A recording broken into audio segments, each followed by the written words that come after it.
over it. And as finally, as we did it about the 10th or 8th time, I said, would you guys like to do this? Clint Eastwood is one of the most legendary figures in Hollywood history. Over 7 decades, he's built a career that's been both critically acclaimed and financially successful. Whether it's his unforgettable portrayal of the man with no name in the Dollars Trilogy, his role as the tough-as-nails Dirty Harry, or his award-winning work as a director, Eastwood has cemented his legacy as an icon of the film industry. But there's a question many fans have. How much money has Clint Eastwood actually made throughout his career? Was his paycheck as big as his fame? And how did his earnings evolve from his early days as a struggling actor to his position as one of Hollywood's most powerful filmmakers? In this video, we're taking a deep dive into Clint Eastwood's career earnings, breaking down his paychecks from the very beginning of his career to his multi-million-dollar deals. Stick around, because by the end, we'll reveal his estimated total net worth, and trust us, the numbers will blow you away. Before Clint Eastwood became the Clint Eastwood we know today, he was just another struggling actor in Hollywood.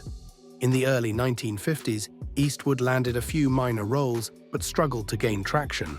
It wasn't until 1959, when he scored the role of Rowdy Yates on the TV show Rawhide, that things started to change. At the time, Eastwood was paid around $750 per episode for his work on Rawhide. While that might not sound like much, it was a respectable salary for a TV actor in the late 1950s. Over the course of 6 seasons, Clint earned approximately $100,000, a solid foundation for his future career. Adjusted for inflation, that's around $900,000 in today's money. However, Clint was far from a superstar, and his earnings reflected that. He knew that to break into the big leagues, he needed to make the jump from television to film.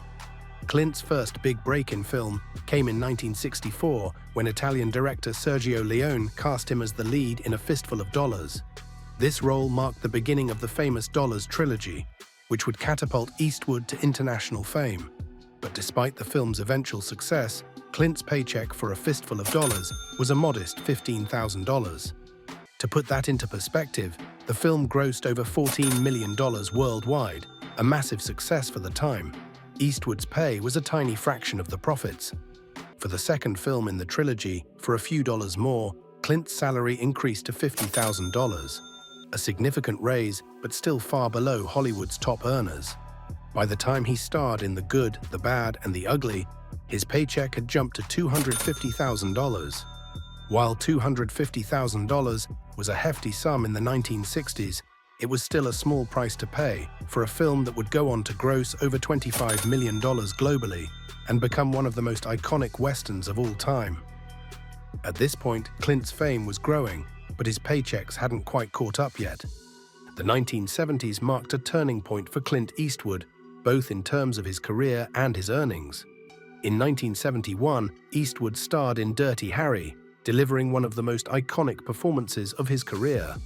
The film was a massive success, and Clint's paycheck reflected his rising star power.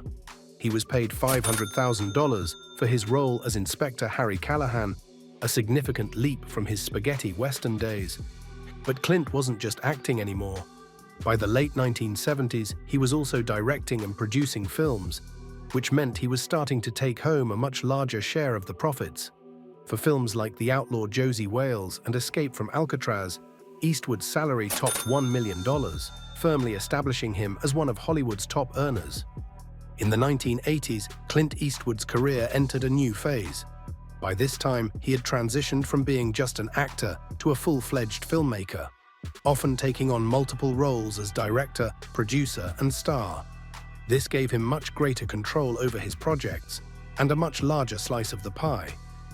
For example, in Pale Rider, 1985, Clint earned both an upfront salary and a share of the profits, which brought his total earnings for the film to around $5 million. Similarly, his work on films like Heartbreak Ridge saw him earning millions both as an actor and as a producer. But the real game-changer came in 1992 with Unforgiven. Unforgiven was a career-defining moment for Clint Eastwood. Not only did he star in the film, but he also directed and produced it, giving him a significant share of the profits. Clint reportedly earned around $5 million upfront for his work on Unforgiven. but his total earnings ballooned to over $10 million thanks to the film's massive box office success. The movie was a critical and commercial hit, winning 4 Academy Awards, including Best Picture and Best Director for Eastwood. By this point, Clint wasn't just an actor, he was one of the most respected filmmakers in Hollywood. Throughout the 1990s, Clint continued to command multi-million-dollar paychecks for his work, both in front of and behind the camera. Films like In the Line of Fire and The Bridges of Madison County saw him earning $7 million to $10 million per project. Even as Clint Eastwood entered his later years, his career and his earning power showed no signs of slowing down. In 2008, he directed and starred in Gran Torino, a film that grossed over $270 million worldwide. Clint reportedly took home $5 million up front for the film, but his share of the profits brought his total earnings to around $35 million. In 2014, Clint directed American Sniper, which became one of the highest-grossing films of the year with over $500 million in global box office revenue. While he didn't star in the film, his role as director and producer earned him a substantial payday. So after decades of success, how much has Clint Eastwood earned throughout his career? Here's a breakdown of some of his key paychecks. Rawhide, $100,000 total over 6 seasons. A Fistful of Dollars, $15,000. The Good, the Bad, and the Ugly, $250,000. Dirty Harry, $500,000. Unforgiven, over $10 million. Gran Torino, estimated $35 million. American Sniper, estimated $10 million as director and producer. When you add it all up, Clint Eastwood's total career earnings from acting, directing, and producing are estimated to be well over $250 million. Combine that with his investments, real estate holdings, and other ventures, and Clint's net worth is believed to be around $375 million. Clint Eastwood's career is nothing short of remarkable. From his humble beginnings as a struggling actor to his status as one of Hollywood's most powerful filmmakers, he's built a legacy that few can match. His ability to adapt, evolve, and take control of his projects has not only made him a critical success, but also a financial powerhouse. And while the numbers are impressive, what truly sets Clint apart is his dedication to storytelling. Whether he's in front of the camera or behind it, Eastwood has consistently delivered films that resonate with audiences around the world. If you enjoyed this deep dive into Clint Eastwood's career and earnings, leave a comment below telling us your favorite Clint Eastwood movie. Thanks for watching, and we'll see you next time for another Hollywood Deep Dive.